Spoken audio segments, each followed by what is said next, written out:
Hi everyone, today's topic is very easy. Today we are going to discuss about noun. आज हम discuss करेंगे कि noun क्या होता है और उसकी टाइप्स के बारे में भी आज हम डिस्कस करेंगे. सो नाउन जो है वो इंग्लिश में पार्ट्स ऑफ स्पीच जो होते हैं उसमें से फर्स्ट पार्ट ऑफ स्पीच है जिसको हम बोलते हैं नाउन. हर एक चीज़ का नाम नाउन होता है. A noun is a word that names a person, place, thing और idea. तो नाउन किसी भी पर्सन का नेम, किसी जगह का नाम, किसी भी चीज़ का नाम और इवन आइडियाज़ जो हमारी फीलिंग्स हैं उनका नाम भी नाउन है. हम अब अगर अपने आसपास देखें अपनी सराउंडिंग्स में तो we do not have anything which is not having name. हर एक चीज़ को हमने कोई ना कोई नाम ज़रूर दिया है.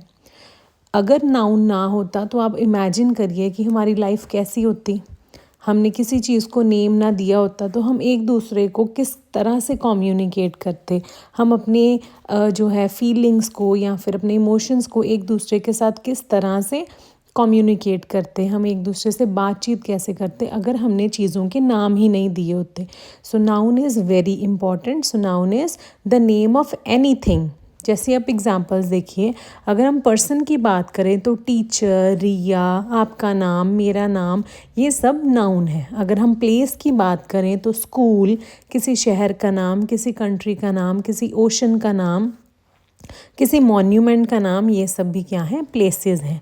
किसी भी चीज़ का नाम जैसे थिंग, जैसे mobile phone, laptop, book, chair, table, ये सब भी क्या हैं, नाउन्स हैं. कोई भी आइडिया जैसे हैप्पीनेस, लव, हेट, ट्रुथ, ये सब भी चीज़ें क्या है, नाउन. सो आपने याद रखना है कि आपके आसपास जितनी भी चीज़ें हैं जिन सब का कुछ ना कुछ नाम है वो सब क्या है, नाउन है. नेक्स्ट अब हम डिस्कस करेंगे that how many types of nouns are there and what are those types. First we will discuss about the proper noun. कि प्रॉपर नाउन क्या होता है. हमें नेम से ही पता चल रहा है. Proper means something which is specific और something which is not in general, जो बहुत ख़ास है या स्पेसिफिक है. सो किसी भी स्पेसिफिक पर्सन का नाम, किसी प्लेस का नाम या किसी चीज़ का नाम, उसको हम क्या बोल देते हैं, प्रॉपर नाउन. तो एक बात आपने हमेशा याद रखनी है that proper noun always starts with a capital letter. आप नीचे एग्जांपल्स देख सकते हैं. यहाँ भी R capital, D is also capital, M is also capital and G is also capital. So proper noun always starts with a capital letter. Now see the examples. It is Ramesh, Delhi, Monday and Ganga. ये सारे सबसे पहले तो हमें पता चल गया किसी ना किसी चीज़ के नाम हैं तो ये नाउन हुए. अब ये प्रॉपर नाउन कैसे हैं. अब रमेश देखिए, वैसे तो किसी का भी नाम रमेश हो सकता है लेकिन उस पर्सन के बारे में अगर हम स्पेसिफिकली बात करें तो वो एक इकलौता रमेश ही है, उसके जैसे और नहीं है. So that is proper. Delhi, बहुत सारी सिटीज़ होती हैं लेकिन दिल्ली एक ही है. New Delhi is one city. So that is also proper name. Monday हमारे डेज ऑफ वीक में से एक हमारा फर्स्ट डे है Monday. Next is Ganga, the Holi river. So this is also proper noun. इसमें बहुत सारी एग्जांपल्स आ सकती हैं जैसे ताजमहल एक ही है, हिमालयाज़ एक ही हैं, हमारी होली बुक्स हैं like the Bible, the Quran, the Gita, Ramayana. So ये सारी चीज़ें भी क्या हैं, प्रॉपर नाउन. हमारे जितने भी न्यूज़पेपर्स भी आते हैं उनके भी जो फर्स्ट लेटर्स हैं वो कैपिटल होते हैं. तो ये सारी चीज़ें भी क्या हैं, प्रॉपर नाउन है. सो आगे हम डिस्कस करेंगे कॉमन नाउन. सो आपकी प्रॉपर और कॉमन की जो डिफ्रेंसिएशन है वो आपको क्लियर हो जाएगी after we will study about common noun. So now see common noun. Common noun जो है वो जर्नल है. जर्नल पर्सन, जर्नल प्लेस और general thing. Examples are boy, city, river and teacher. Now see boy. अब boy जो है वो मैं किसी भी लड़के के लिए यूज़ कर सकती हूँ लेकिन रमेश मैं पर्टिकुलरली रमेश के लिए ही यूज़ करूँगी. For example see the difference. ना कॉमन नाउन में गर्ल आता है. गर्ल में किसी भी गर्ल को 1 2 3 एनी ऑफ द गर्ल को गर्ल बोल सकती हूँ. जैसे मेरी क्लास में मान लो 30 स्टूडेंट्स हैं, उसमें से 15 जो हैं वो फीमेल हैं तो वो गर्ल्स हैं, तो वो हुआ कॉमन नाउन। मैं किसी भी उन 15 में से लड़की को गर्ल एड्रेस कर सकती हूँ, लेकिन उन 15 में से सिर्फ एक ही रिया है, सो रिया प्रॉपर नाउन है, मैं उस पर्टिकुलर गर्ल को ही रिया बोलूँगी। इसी तरह if we discuss about city, so city is common noun. We can use city for any of the city of the country or any other country, but New Delhi is proper noun. We have to say New Delhi is proper noun because वो New Delhi एक ही है। Next comes river. River कोई सी भी river हो सकती है, Beas, Sutlej, Jhelum, Brahmaputra. So river is common, but Ganga is that one specific river, the main river, ठीक है। So Ganga is proper noun. So I hope आपको डिफरेंस क्लियर हो गया होगा, what is proper noun and what is common noun. One more thing, see I have written G capital as G small and R capital, so this is also a kind of difference. So first we have done proper noun, the next one is common noun. Next comes the collective noun. आपको name से ही clear हो रहा है, collective, collection, जो भी group है किसी चीज़ का या कलेक्शन है उसको हम बोलते हैं कलेक्टिव नाउन। लोगों का ग्रुप या चीज़ों का ग्रुप, एनिमल्स का ग्रुप, इंसेक्ट्स का ग्रुप, किसी थिंग का ग्रुप, उसको बोल देते हैं कलेक्टिव नाउन। जैसे टीम, प्लेयर की टीम, क्लास, स्टूडेंट्स की क्लास, हर्ड, ठीक है, एनिमल्स का, किसी का भी हर्ड, एलिफेंट्स का, या herd of cattle, bunch of keys और bunch of flowers, bouquet of flowers. So जब भी हमने एक झुंड के लिए, एक ग्रुप के लिए, एक कलेक्शन के लिए वर्ड यूज़ करना है, so that is going to be collective noun. Now see, a team is playing, यहाँ टीम एड्रेस किया जा रहा है उन आप बोल सकते हो 11 लोगों की टीम के लिए, या 12 या 15, जितने भी लोग टीम में हैं, तो उन सबको हम टीम बोल रहे हैं। So that is a collection, so that is collective noun. Next comes the abstract noun. Abstract noun वो नाउन होते हैं जिनको हम देख नहीं सकते। Names something you can not see और टच भी नहीं कर सकते, लेकिन आप उसके बारे में सोच सकते हैं और उसको महसूस कर सकते हैं। उन सब नामों को हम क्या बोलते हैं? Abstract noun. For example love, हम देख नहीं सकते, हम फील कर सकते। ऑनेस्टी, फील कर सकते हैं। Happiness, we can feel.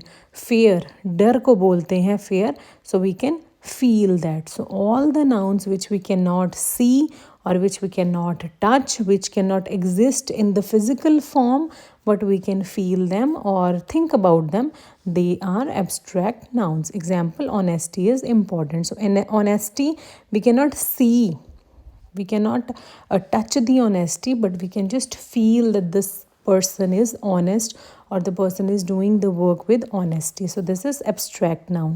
Next comes the concrete noun. Names of something which you can see, you can touch, you can hear, you can smell or you can taste. So here comes our 5 sense organs. So उनको बोलते हैं concrete noun. जैसे apple, dog, music, flower, any of these things comes in concrete noun. Next comes countable noun. हमें नाम से ही पता चल रहा है, चीज़ें जो हम काउंट कर सकते हैं, जो हम गिन सकते हैं, उनको बोलते हैं काउंटेबल नाउन्स। जैसे किताबें हम गिन सकते हैं, एप्पल्स हम गिन सकते हैं, पेन हम गिन सकते हैं। सो जो भी चीज़ें हम गिन सकते हैं means which are possible to be counted. Like अब आप ये नहीं बोलेंगे कि आसमान में स्टार्स आर देयर, सो 1 2 3 4 करके I am going to count that all the stars, that is impossible. So the possible things which you can count, they comes in countable nouns. Next comes uncountable noun. So the things which you cannot count or which is not possible in general to count, like water you cannot count, milk you cannot count, sugar, now here it doesn't becomes like कि sugar आप एक एक दाना उसको गिनने बैठोगे, so that is uncountable. Air is uncountable, juice is uncountable. All these things which are not possible to be counted, they are called uncountable nouns. So now we will discuss all the types of the nouns with the help of this sentence. For example, the sentence first example is Riya bought a bunch of flowers with happiness. अब हम सबसे पहले इनमें से nouns को है identify करना शुरू करेंगे।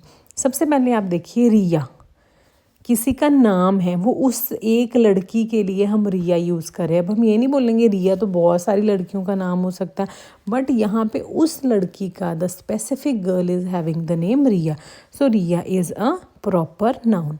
Next we have bunch. So this bunch of flowers is a collective noun. या bunch of flowers क्या है? Collective noun. Flowers का एक गुच्छा या बुके भी बोल सकते हैं. Next comes flowers. Flowers के लिए हम क्या यूज़ कर रहे हैं? एक तो फ्लावर्स कॉमन है, किसी के लिए भी हम फ्लावर बोल सकते हैं. अगर यहाँ पे रोज़ होता तो फिर वो प्रॉपर नाउन बन जाना था, बट यहाँ पे रोज़ नहीं है, फ्लावर्स है, तो फ्लावर्स का हुआ common noun. One more thing, that flowers are able to be counted, so flower become countable noun. So next is happiness. Happiness क्या है? Abstract noun. So this sentence is having 4 nouns. The first one is Riya, which is proper noun. Then is bunch, which is collective noun. Then we have flowers, which are common and countable nouns. We can count the flowers. यहाँ उस bunch की बात हो रही है कि we can count the flowers in that bunch. And then comes the happiness. Happiness is abstract noun. Happiness is a feeling, emotion which we can not see और which we can not feel. मतलब हम ये देख सकते हैं कि सामने वाला पर्सन खुश है, लेकिन हम उसको फील कर सकते हैं खुशी को. So this is the first sentence. Next comes the second sentence as an example. Rahul gave a glass of milk to the child with kindness. Now the very first word here comes, that is Rahul, so it is a proper noun. So Rahul is a proper noun. Next comes we have glass. तो यहाँ glass क्या है? Common. किसी भी पूरे सब glasses के लिए हम ग्लास वर्ड यूज़ कर सकते हैं. देन ग्लास काउंटेबल भी है क्योंकि हम ग्लास को काउंट भी कर सकते हैं. Next comes milk. Milk is uncountable, we can not count milk. Next comes child. Child is common. जब तक बच्चे का नाम नहीं दिया तब तक दैट इज़ कॉमन, क्योंकि हम किसी को भी चाइल्ड बोल सकते हैं. जब बच्चे का नाम दे दिया, लाइक फॉर एग्जांपल अगर हमने यहाँ पे श्याम लिख दिया या राम लिख दिया, then it becomes proper noun. The last noun in this sentence is kindness. Kindness is abstract noun. We cannot see kindness, we can feel kindness. Fine. So these were 5 nouns in one sentence. So I hope it is clear to you, noun and its types along with the example.